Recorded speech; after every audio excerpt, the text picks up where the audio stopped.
عقل بند رهروان است ای پسر، بند بشکن ره عیان است ای پسر. عقل بند و دل فریب و جان حجاب، راه از این هر سه نهان است ای پسر.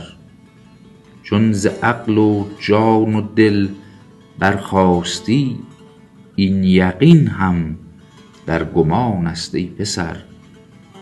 مرد کو از خود نرفت او مرد نیست، عشق بی درد آفسانه است ای پسر. سینه خود را هدف کن پیش دوست، هین که تیرش در کمان است ای پسر. سینه ای کز زخم تیرش خسته شد، در جبینش صد نشان است ای پسر.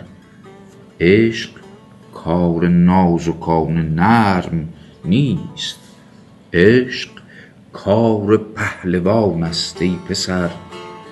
عشق را از کس مپرس، از عشق پرس، عشق ابر درفشان است ای پسر.